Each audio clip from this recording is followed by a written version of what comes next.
this thing on? Is this thing on? What is going on, YouTube? Joe here with Cully Media, and we are here together today for something that doesn't happen too often on the channel, an update video. Yay! Okay, so I normally don't like making update videos unless I feel like I have a significant amount of important information that I want to share with you guys, and that is exactly what we have today, as the upload schedule is going to be changing in the fact that there's actually going to be an upload schedule going forward. And then we also have a brand new series coming to the channel because the Pokemon Platinum Randomizer Nuzlocke just came to an end. I just finished recording that yesterday or the day before, so by the time you're watching this, that probably will have already gone up on YouTube, which means we can move forward. So first things first, the new series that's going to be starting up on Sunday is going to be a brand new Nuzlocke variant. I've been working kind of hard trying to figure out what I was going to name the thing, what the rules were going to be, how I was going to make it more difficult, how I was going to make it interesting, and then how we can fit that into the upload schedule. I don't know why I have all these headphones on. I don't need either of them at this point. Maybe I just have one. They look cool with one.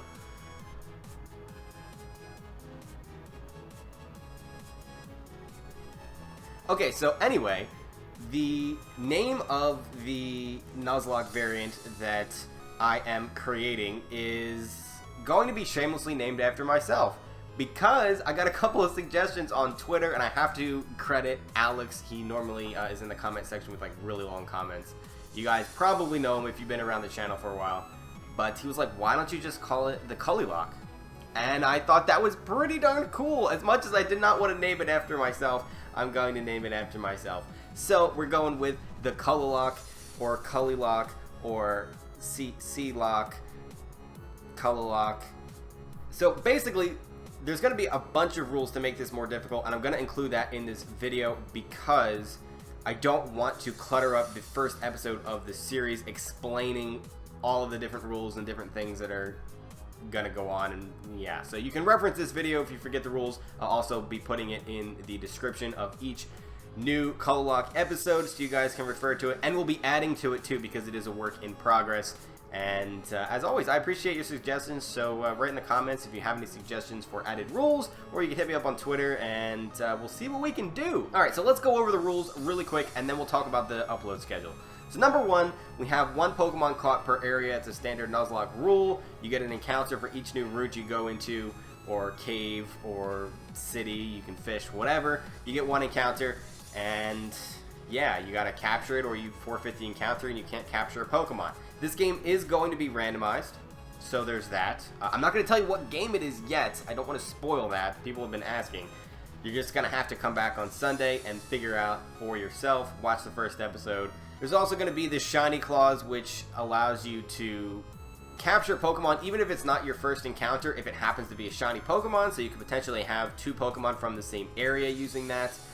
We're also going to be nicknaming our Pokemon, and that's a standard Nuzlocke rule as well. It's supposed to like increase emotional bonds, so you're extra sad when they die, and that will probably work. But anyway, I'm going to be nicknaming them after you guys, as we did in the Platinum Randomizer Nuzlocke. So I'll be going to the comment section of the previous video and looking to see who commented and see who's been around, see what names I recognize, because when you guys comment, you know, on a daily basis or a couple times a week or every now and then, I start to recognize your names and get to know you guys.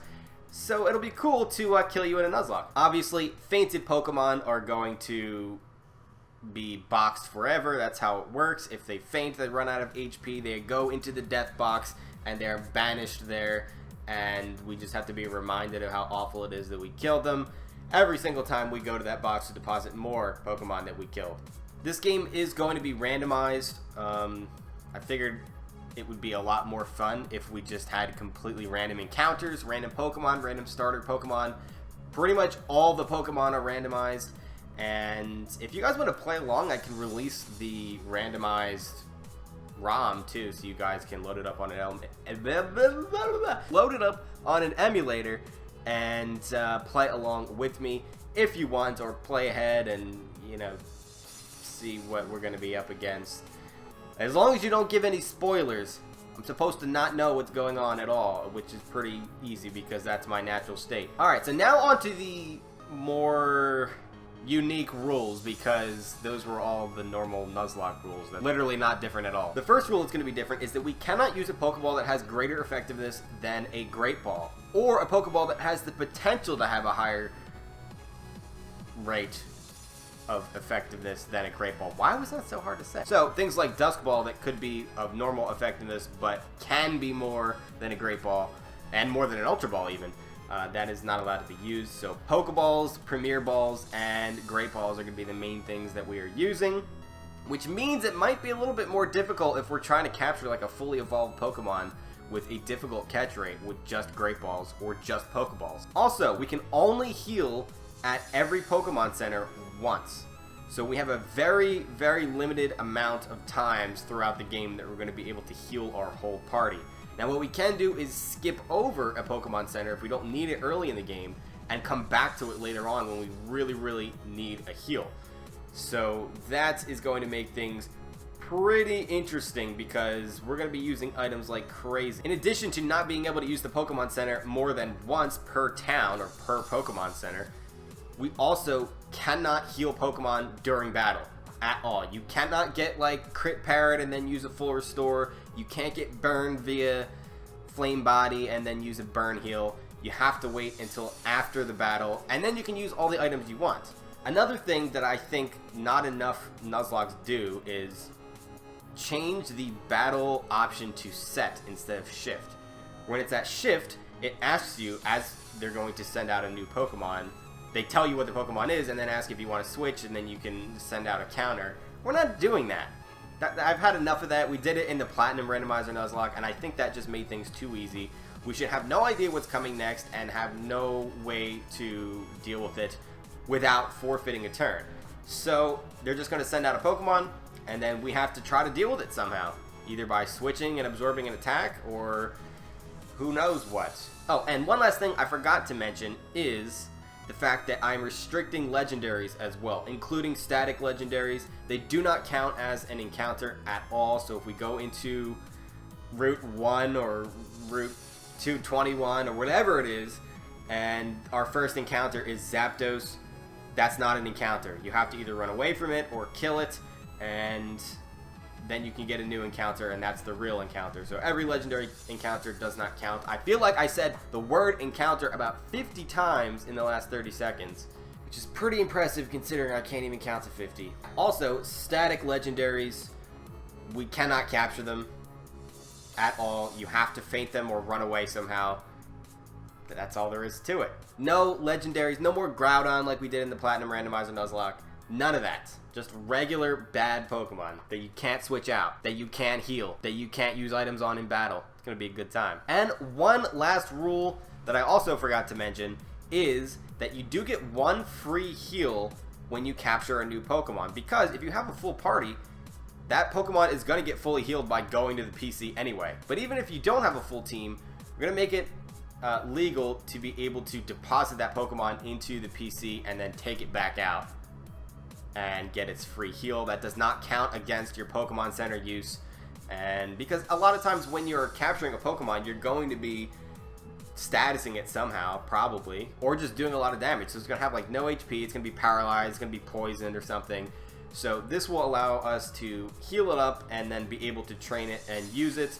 But after that point, we're going to have to use items or use one of our Pokemon Center heals. So that's pretty much going to do it for the main rules that I have so far. So yeah, it should make it a lot more difficult, and it should make it a bit more interesting as well. Like I said, it's a work in progress, so we're going to be adding things as we go along. I'm sure there's new scenarios and new things that I would like to add in there that I just haven't thought of yet, and you guys can add your suggestions as well. Feel free to put in the comments, write it on Twitter, whatever you want to do.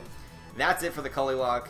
Starts on Sunday. Okay, now on to the upload schedule. Obviously, Sunday will be the Cullilocke. It's going to be 2 times per week. I originally had it as 3, but then I ran out of days, and I didn't want to have it be where it was 7 days a week videos, because if I fall behind, then we just either, you know, skip something or something gets left out, and I want to just leave a buffer day. That's going to be on Friday. I'm getting ahead of myself here. Anyway, Sunday, Cullilocke. Thursday, Cullilocke. On Monday, we will have Wi-Fi battles. On Tuesday, we will have Showdown. We will continue with the session that we started in OU with Volcanion and the Mega Scizor. So that'll be every Tuesday, and that'll mean every 3 weeks we'll have a new team. And that way it makes it easier to record too, because I can just sit down, record for an hour and a half, and then I have content for the next couple of weeks.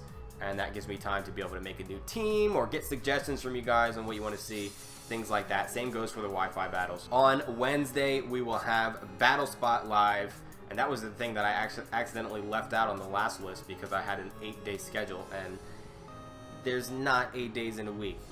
So Battle Spot Live every Wednesday. Thursday, Cullilocke, as I mentioned. Friday is going to be no video, and that is the buffer that I'm talking about, and that's because largely the top 5s are going to be on Saturday, rounding out the schedule. Top 5s take a long time to make. The graphics and the just overall work that it takes to be able to put that together, a lot of times I'm going to need Friday, so I don't necessarily have to get a video ready the day before. That doesn't make sense. That sentence did not make sense. The main reason, other than the fact that it takes a long time, is the fact that I want to be able to add substance and personality into those top 5 videos. When I was researching what that kind of a video would look like and how I would do it on my channel, I saw a lot of things like, oh, I like this Pokemon because it's cool. Oh, I like this Pokemon because it's strong. I like this Pokemon because it's a water type. I like this Pokemon because it's red. That last one was definitely me. But you get the point. There's like no substance. It's just a list, and something like that, to me, if you're just gonna straight list things, why are you making a video? Just write your list down, which would take about the same amount of time that it would take to make a video like that, and like put it on Twitter or Facebook or something. I want to add a little bit more substance and, bad jokes, bad puns, things that you guys are a little bit more accustomed to seeing on the channel. And that takes longer because I have to kind of figure out how I'm going to do it and then edit it all in. And I would much rather just have a day where there's no video and be able to do that than lower the quality. If that makes any sense. That was a really roundabout way on just saying I need more time to do it. But yeah, that's going to be the schedule. So let's go over it really quick. We have Cullilocke Sunday, Wi-Fi Monday, Tuesday Showdown, Wednesday Battle Spot, Thursday Cullilocke, Friday no video, Saturday top 5. Also on Friday, we are going to be having streams. Not necessarily every Friday. I'll be posting on Twitter where I'm going to be streaming. It'll be on Twitch. That link will be in the description below if you have not been to the Twitch channel yet or you would like to check it out. I tried to stream Coliseum a few days ago, and I had all kinds of technical difficulties, and then when I finally got it to work, the audio was not right. The game audio was way too loud, my microphone was way too not loud, so that did not work out well at all. We're gonna try it again, and hopefully it will work. I plan on streaming other things that are not Coliseum as well, like Showdown, maybe some team building, some Wi-Fi, maybe some battle spots, and some other things that are not Pokemon, like maybe some Zelda or something, because it's just going to be chill. We're just going to relax and just play some games every once in a while on Fridays for an hour or two, and if you miss the stream, I will put it up on YouTube so you can watch it there. I don't know when. Whenever I get around to it, that may make it be so that there's like 2 videos one day, but one of them is just going to be streamed. So yeah, I will upload it in full though, so you don't have to worry about stream highlights unless that's really what you want. Anyway, I'm just rambling at this point. That is the upload schedule. That is the deal with the Cullilocke, and I probably didn't need to talk for that long, but that is what we were dealing with. All the links that you may need are going to be in the description below. I will be pinning the upload schedule to Twitter, so if you want to reference it, you don't have to come back to this video. Just go check the top tweet. And of course, the Twitch account is going to be in the description below. Facebook, even though I don't use it that much. There's Instagram down there. There's Patreons down there. Early videos for Patreons are still going to be going on, especially because, you know, if I'm recording 3 Wi-Fi battles at a time, but they're only going up once a week, a lot of times those 2 extra ones will go up early for Patreon. So in this case, with this format for Patreons, they may be getting videos 2 weeks in advance, sometimes maybe 3. So you're gonna be way ahead if you're a Patreon, if you want to. If you don't want to, then it's fine. There's no pressure to do anything. But those of you that are Patreons are awesome. Those of you that are not Patreons are awesome. You're basically all awesome, and everyone is awesome but me. So that is all I have to say. And so the new schedule will be starting on Sunday, and I will see you all then. But until then, game on.